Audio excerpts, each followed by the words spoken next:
குமார் ஜெயிலுக்கு போகணும் அப்படின்னு சொல்லி நினைக்கிறவங்க நம்ம வீடியோக்கு லைக் பண்ணிக்கோங்க. ஆமாங்க, எல்லா தப்பும் பண்ணிவிட்டு எதுவுமே தெரியாத மாதிரி அமைதியாக இருக்கான். அவனுக்கான தண்டனை கிடைக்கணும் அப்படின்றது நம்மளோட ஆசை. கண்டிப்பாக கிடைக்கும் அப்படின்ற நம்பிக்கை கொஞ்சோண்டு இருக்குது. பார்க்கலாம் என்ன நடக்குது அப்படின்னு சொல்லிட்டு.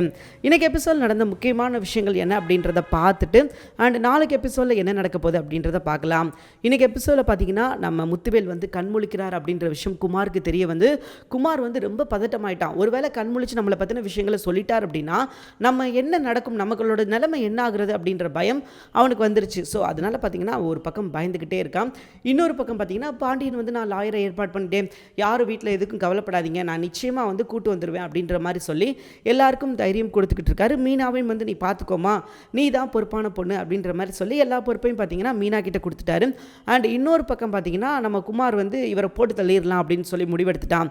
ஏன் அப்படின்னா ஒருவேளை இவர் கண்முழிச்சு உண்மையை சொல்லிட்டார் அப்படின்னா கதிரோட நல்ல பேர் வந்து இன்னும் அதிகமாயிரும். கதிர் வந்து நல்ல மனுஷன்டா, ஸோ அவனை போய் நம்ம சந்தேகப்பட்டுட்டோம் அப்படின்னு சொல்லிட்டு எல்லாருமே கதிர் பக்கம் போயிடுவாங்க. அது ஒரு பக்கம் இருந்தாலும் இன்னொரு பக்கம் என்ன பயம் அப்படின்னு பார்த்தீங்கன்னா நம்மளை பற்றின விஷயங்கள் எல்லாருக்கும் வெளிச்சத்துக்கு வந்துடும், நம்மளை தூக்கி உள்ளே வச்சுருவாங்க அப்படின்ற ஒரு பயம் அவனுக்கு வந்துருச்சு.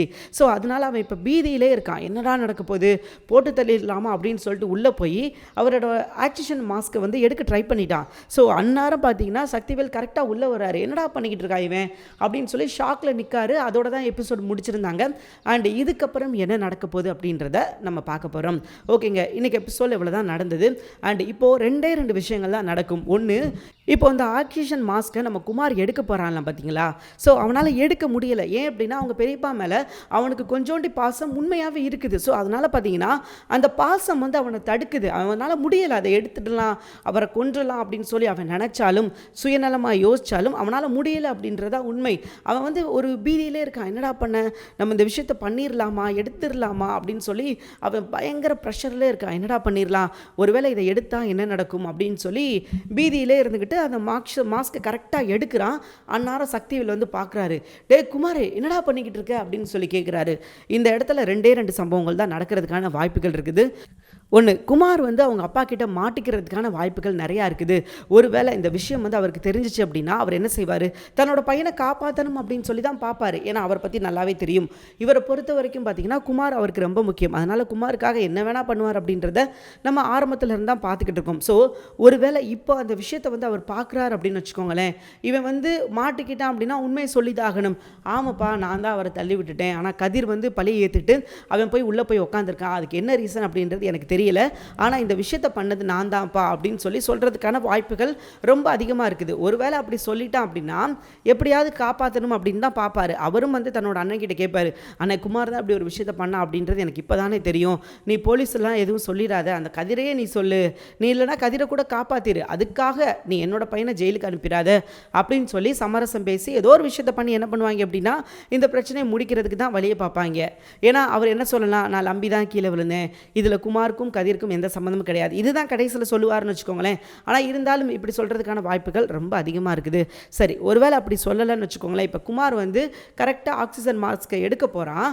எடுக்கிறது அவங்க அப்பா பார்த்துட்டாருன்னா குமார் என்ன சொல்லுவான் தெரியுமா, இல்லைப்பா பெரியப்பா வந்து ஏதோ சொல்லணும் அப்படின்னு சொன்னார் கதிரை பற்றி, அதனால தான் நான் மாஸ்க் எடுத்தேன், பட் இவர் இப்போ பேச மாட்டேங்கிறாரு அப்படின்னு சொல்ல, அட லூசு பையில, டாக்டர் சொல்லாமல் எடுக்கக்கூடாதுடா, அதை உனக்கு அறிவு தான் கிடையாது அப்படின்றது எனக்கு நல்லாவே தெரியும், அதான் நினச்சேன்டா, நான் நல்ல வேலை நான் வரப்போய் நீ வந்து மாட்டிக்கிட்ட, இல்லை அப்படின்னா என்ன ஆகுறது, நீ வாட்டுக்கு மாஸ்க் எடுத்து அண்ணனுக்கு ஒன்று கிடக்க ஒன்று ஆயிடுச்சுன்னா யாரா பார்க்குறது, முட்டா பையில போடா வெளியே அப்படின்னு சொல்லி இந்த ரெண்டில் ஏதோ ஒரு சம்பவம் நடக்கும். நம்ம எதிர்பார்க்குற சம்பவங்கள் என்ன அப்படின்னு பார்த்தீங்கன்னா குமார் மாட்டணும், குமார் தான் இந்த தப்பை செஞ்சா அப்படின்ற விஷயம் எல்லாருக்குமே தெரிய வரணும் அப்படின்றத நம்மளோட ஆசை, நம்மளோட கனவு எல்லாமே அதுதான். ஏன் அப்படின்னா குமார் பார்த்தீங்கன்னா ரொம்ப நாள் தப்பிச்சுக்கிட்டே இருக்கான்.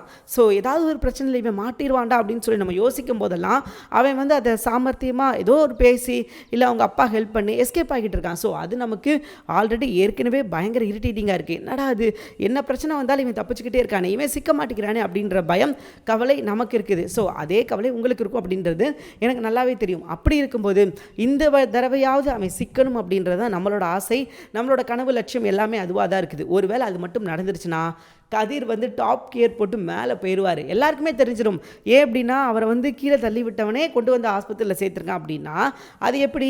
ஏன் தள்ளி விட்டவனே கிளம்பி போயிடலாம் இல்லையா? ஸோ நிறையா விஷயங்கள் இதில் கேள்விக்குறியாக தான் இருக்குது, மர்மமாக தான் இருக்குது. அப்படின்றதுனால யாராலையும் பெருசாக எதுலேயுமே இன்வால்வ் ஆக முடியல அப்படின்றது தான் உண்மையும் கூட. இப்போ ஒருவேளை இன்வால்வ் ஆகி குமார் மேலே தப்பு இருக்குது அப்படின்னு சொல்லி ஒரு பேச்சுக்கு சொன்னாலே போதும், இவன் வந்து அப்படியே ஆட ஆரம்பிச்சிடுவா. யாரை பார்த்து என்ன வார்த்தை சொன்னீங்க, என் பையனை பார்த்து அப்படி ஒரு வார்த்தை சொன்னீங்க, எப்படா அப்படி ஒரு வார்த்தை சொல்ல போச்சு அப்படின்னு சொல்லி அதை ஒரு பெரிய பிரச்சனையாக்கி அதை ஒரு பிரளயமாக வெடிக்க வச்சு இவன் இல்லாத விஷயங்களெல்லாம் பேசி குடும்பத்தை ரெண்டாக்கிடுவான். ஸோ சக்திவேல் அந்த விஷயத்தில் வந்து ஆளு கில்லி அப்படின்னு சொல்லலாம். அதனால தான் பார்த்தீங்கன்னா எல்லாரும் ரொம்ப பொறுமையாக இருக்கிறாங்க. போலீஸ் விசாரிக்கட்டும், உண்மை பெரிய வரட்டும் அப்படின்னு சொல்லி ரொம்ப பொறுமையாக டீல் பண்ணிக்கிட்டு இருக்காங்க. அண்ட் அதே மாதிரி இங்கே டாக்டர் தரப்புலேருந்து சொல்லிட்டாங்க, ஏன்னா இது ஒரு மர்டர் கேஸ் அப்படின்ட்டு தான் ஃபைல் ஆகிருக்குது. டாக்டர் தரப்புலேருந்து போலீஸுக்கு கால் பண்ணி போலீஸும் இப்போ வந்துக்கிட்டு இருக்காங்க. அண்ட் அடுத்த கொஞ்சம் நேரத்தில் பார்த்தீங்கன்னா போலீஸ் வர்றாங்க. போலீஸ் வந்து அவர்கிட்ட விசாரிக்கிறீங்க. சார் என்ன சார் நடந்துச்சு, நீங்கள் உண்மையை சொல்லுங்கள் சார், ஏன்னா கதிர் தான் உங்களை தள்ளிவிட்டானா அப்படின்ற மாதிரி கேட்கும்போது அவர் வந்து உண்மையை சொல்லி தான் ஆகணும். ஏன்னா கதிர் ஜெயிலுக்கு போகிறத கண்டிப்பாக அவர் விரும்ப மாட்டார், யாருமே விரும்ப மாட்டாங்க. அப்போ அவர் என்ன சொல்கிறார் அப்படின்னா, இல்லை சார் கதிருக்கு இதுக்கு எந்த சம்மந்தமும் கிடையாது, கதிர் மேலே வீண் பழி போடுறாங்க, கதிர் வந்து அந்த விஷயத்தை பண்ணலை அப்படின்னு சொல்லும்போது கதிரை ரிலீஸ் பண்ணிடுவாங்க. அவ்வளோதான், கதிர் மேலே தப்பு இல்லை அப்படின்றது தெரிஞ்சு போச்சு. அப்போது இந்த தப்பை யார் பண்ணுனா அப்படின்னு சொல்லி கேட்கும்போது ஸோ அவர் வந்து யோசிச்சிருவார், ஒருவேளை குமாரை சொல்லிடலாமா அப்படின்னு சொல்லி யோசிப்பார். குமார் பார்த்தீங்கன்னா அப்படியே பீதியிலே இருப்பான், என்னடா அது நம்மளை சொல்லிடுவாரோ அப்படின்ற ஒரு பயத்திலே தான் இருக்கான். ஆனால் முத்துவேல் அதை சொல்லலை. முத்துவேல் என்ன சொல்லிட்டார் அப்படின்னா, இல்லை சார் குமார் வந்து தூரத்தில் இருந்து பார்த்ததெல்லாம் உண்மைதான், நாங்கள் 2 பேரும் பேசிக்கிட்டு இருந்தது, நாங்கள் நம்பும் போது நான் கீழே விழுந்துட்டேன், கதிர் வந்து என்னை தாங்கி பிடிக்க முயற்சி பண்ணால் பட் அவனால் முடியலை, நான் கீழே விழுந்து என் தலையில் அடிபட்டுச்சு சார், குமார் வந்து தூரத்தில் இருந்து பார்த்தான்றதுனால குமார் வந்து தப்பாக நினச்சிக்கிட்டான், இந்த மாதிரி என்னை தள்ளி விடுறான் கதிர் அப்படின்றத அவன் தப்பாக நினச்சிட்டான் சார், மற்றபடி எந்த தப்புமே கிடையாது சார் அப்படின்ற மாதிரி சொல்லி அப்போதைக்கு சமாளிக்கிறாரு. போலீஸும் பார்த்தீங்கன்னா கதிர் மேலே எந்த தப்பும் கிடையாது, அவர் ரிலீஸ் பண்ணுங்கள், நீ தானப்பா சொன்ன அப்படின்ற மாதிரி குமார்கிட்ட கேட்குறாங்க. சார் அதான் சார் பெரியப்பா சொன்னார்ல சார், தூரத்துலேருந்து பார்க்கும்போது எனக்கு அப்படி தான் சார் தெரிஞ்சது, நான் வந்து கொஞ்சம் பயந்துட்டேன், அதனால நான் வந்து சொல்லிட்டேன் சார், மற்றபடி எனக்கும் எந்த சம்மந்தமும் கிடையாது சார் அப்படின்னு சொல்லி தப்பிச்சிட்டான் குமார் அப்படின்னு சொல்லலாம். ஆனால் இப்போ வேணால் அவன் தப்பிச்சிருக்கலாம், வீட்டில் போய் கண்டிப்பாக இவனுக்கு டோஸ் இருக்குது, கண்டிப்பாக எல்லா விஷயத்தையும் பார்த்தீங்கன்னா முத்துவேல் வந்து சொல்லுவார். வீட்டில் போய் இங்கே பார், என்னை தள்ளி விட்டது வேறு யார் கிடையாது, உன் பையன் தான் தள்ளி விட்டான், ஆனால் நான் காப்பாற்றிருக்கேன் அப்படின்னா எதற்காக காப்பாற்றிருக்கேன்னா கதிர்க்காக தான் காப்பாற்றிருக்கேன், உங்கள் 2 பேருக்குள்ளே பிரச்சனை வரக்கூடாது, இதுக்கு மேற்பரமும் இந்த குடும்பம் வந்து ப்ராப்ளம் அப்படின்னு போகக்கூடாது, சீக்கிரமே இந்த பிரச்சனையெல்லாம் முடிச்சுட்டு இந்த குடும்பம் ஒன்று சேரணும் அப்படின்றதுக்காக தான் நான் எல்லா விஷயத்தையும் பார்த்து பண்ணிக்கிட்டு இருக்கேன், தேவையில்லாமல் குமார் நீ எதுலேயுமே இன்வால்வ் ஆகாத. இந்த பக்கம் பார்த்திங்கன்னா கதிரில் ரிலீஸ் பண்ணிட்டாங்க. ஸோ எல்லாருமே சந்தோஷம், ஏன்னா எல்லாருக்குமே நம்பிக்கை இருந்துச்சு கதிர் இந்த தப்பை பண்ணியிருக்க மாட்டான் அப்படின்றது எல்லாருக்குமே நல்லாவே தெரியும். ஸோ அதனால் இது நிரூபிக்கணும் இல்லையா, நிரூபிக்கிறதுக்கு இப்போ ஒரே ஆப்ஷன் என்ன அப்படின்னா, அவர் கண் முழிச்சு சொன்னால் மட்டும்தான் அது உண்மை அப்படின்னு சொல்லி தெரிய வரும். அவர் சொல்லாமல் யாருக்குமே தெரியாது இதுதான் உண்மை அப்படின்னு சொல்லி தெரியாது. இப்போ அவர் சொல்லிட்டாரு, உண்மை என்னன்றதை தெரிஞ்சிருச்சு. அண்ட் இதுக்கப்புறம் என்ன நடக்க போகுது அப்படின்றத நம்ம பொறுத்துட்டு தான் பார்க்கணும். ஆனால் நம்ம இங்கே ஏமாற்றம் தாங்க அடைஞ்சிருக்கோம்.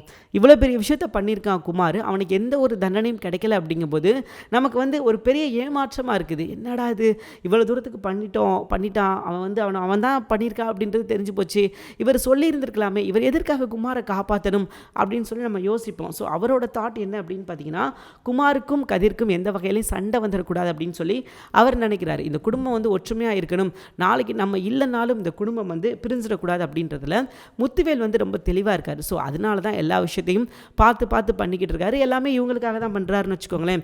ஒருவேளை இப்போ அவர் உண்மையே சொல்லலை அப்படின்னா என்ன நடக்கும்? யாருக்கு எந்த பிரச்சனையும் கிடையாது, அவங்க பாட்டுக்கு அவங்கவுங்க வேலையை பார்ப்பாங்க, எல்லாரும் அவங்க பாட்டுக்கு நிம்மதியாக இருப்பாங்க இல்லையா? ஸோ அந்த விஷயம் வந்து அவருக்கு தேவைப்பட்டது. இப்போதைக்கு எந்த பிரச்சனையும் பண்ண வேணாம், எல்லாரும் அமைதியாக இருக்கிறதா எல்லாருக்கும் சேஃபு அப்படின்னு சொல்லி அதனால தான் அவர் இப்போதைக்கு சொல்லலை. ஒருவேளை அவர் மட்டும் சொல்லியிருந்தார் அப்படின்னா குமாரோட நிலைமை யோசிச்சு பாருங்களேன், ஜெயிலுக்கு போயிருக்கிறதுக்கு வாய்ப்புகள் ரொம்ப அதிகமாக இருக்குது. ஏன்னா அவன் ஜெயிலுக்கு போக வேண்டிய ஆள் தான், அவன் வெளியே இருக்க வேண்டிய ஆளே கிடையாது, அவன் ஜெயிலில் கிடைக்க வேண்டிய ஆள் தான். ஸோ அவன் கண்டிப்பாக ஜெயிலுக்கு போகணும் அப்படின்றது நம்மளோட ஆசையாக இருந்தது. ஆனால் அவர் வந்து நடக்கலை, அதை நடக்க விடலை அப்படின்னு கூட சொல்லலாம். அது வந்து நடக்கலை, நம்ம நினச்ச விஷயம் எதுவுமே நடக்கலை அப்படின்றது தான் நிதர்சனமான உண்மையும் கூட. கொஞ்சம் ஏமாற்றமாக தான் இருக்குது, என்னடா அது இவ்வளோ பெரிய விஷயத்த பண்ணிட்டானே, இவனுக்கு ஒரு தண்டனை கிடைக்காம போயிடுச்சு அப்படின்னு சொல்லிட்டு. பரவாயில்ல, இப்போ வேணால் தண்டனை கிடைக்காம இருந்திருக்கலாம், ஆனால் அவனுக்கு தண்டனை கிடைக்க வேண்டிய நேரம் அப்படின்றது வரும்போது நிச்சயமாக அவனுக்கு தண்டனை கிடைக்கும். அதில் நமக்கு வந்து எந்த ஒரு மாற்று கருத்தும் கிடையாது. அதை வந்து அவன் அனுபவிச்சு தான் ஆகணும். அதை வந்து அந்நேரம் போய் அவன் வந்து இல்லை அப்படின்லாம் சொல்ல முடியாது. அப்போ அவனுக்கு ஒரு மிகப்பெரிய தண்டனை கிடைக்கும் அப்படின்ற நம்பிக்கை நமக்கு நிறையாவே இருக்குது. போகுது. பொறுத்திருந்து பார்ப்போம் இதுக்கப்புறம் என்ன நடக்குது, இந்த ப்ராப்ளம் எங்கே கொண்டு போய் முடிய போகுது, எப்படி இந்த பிரச்சனை எல்லாத்தையும் சமாளிக்க போகிறாங்க அப்படின்றத நம்ம பொறுத்திருந்து தான் பார்க்கணும். ஆனால் ஒரு விஷயம், கதிர் வெளியே வந்துட்டார். கதிர் மேலே எந்த தப்பும் இல்லைன்னு தெரிஞ்சோடனே அந்த குடும்பத்தில் மேலும் பார்த்திங்கன்னா கதிர் வந்து உயர்ந்துட்டார். ஏன் அப்படின்னா கதிர் இப்படி ஒரு தப்பு பண்ணிட்டான் அப்படின்னு சொல்லி பிரச்சனை பண்ணும்போது கதிர் அமைதியாக இருந்ததுனால எல்லாரும் பார்த்திங்கன்னா கதிரை கொண்டாட ஆரம்பிச்சிட்டாங்க. கதிர் வந்து எதற்காக அமைதியாக இருந்தான் அப்படின்னு சொல்லி கேட்கும்போது இவருக்கு எந்த பிரச்சனையும் வந்துடக்கூடாது அப்படின்றதுக்காக தான் கதிர் வந்து அமைதியாக இருந்தான். ஒருவேளை இது வந்து பெரிய பிரச்சனையாக்கி அதை ஒரு பெரிய கலவரமாக்கி ஸோ இதனால முத்துவேலோட ஹெல்த் இன்னும் பாதிக்கப்படலாம், நம்ம எந்த பிரச்சனையும் பண்ணக்கூடாது அப்படின்றதுக்காக தான் கதிர் ரொம்ப அமைதியாக இருந்தான் அப்படின்னு சொல்லி தெரிய வரும்போது கதிர் வந்து எல்லாருக்குமே ஒரு இம்பார்ட்டன்ட் ரோல், எல்லாருக்குமே கதிர் நல்லவன் அப்படின்ற மாதிரி தெரியுறான். ஸோ கதிர் நினச்ச விஷயங்கள் நடந்துருச்சு. வீட்டில் பார்த்திங்கன்னா கதிர் ஸ்கோர் பண்ணிக்கிட்டே போகிறான். ஆனால் அதே மாதிரி இவன் அப்படியே டீக்ரீட் ஆகிட்டே போகிறான். ஸோ குமார் தப்பு மேலே தப்பு பண்ணிக்கிட்டே இருக்கான். என்னைக்காக இருந்தாலும் கண்டிப்பாக பல நாள் திருடன் ஒரு நாள் அகப்படுவான் மாதிரி இவனும் என்னைக்காக இருந்தாலும் மாட்டுவான் அப்படின்றது நமக்கு நல்லாவே தெரியும். ஸோ அது வரைக்கும் நம்ம பொறுத்திருந்து பார்ப்போம். தேங்க்யூ ஃபார் வாட்சிங். இந்த வீடியோ உங்களுக்கு பிடிச்சிருந்துச்சுன்னா மறக்காம லைக் பண்ணிக்கோங்க. நம்ம சேனல் இன்னும் சப்ஸ்கிரைப் பண்ணலையா உடனே சப்ஸ்கிரைப் பண்ணிக்கோங்க. கூடவே பக்கத்தில் இருக்கிற பெல் ஐகானை கிளிக் பண்ணிக்கோங்க. தேங்க்யூ.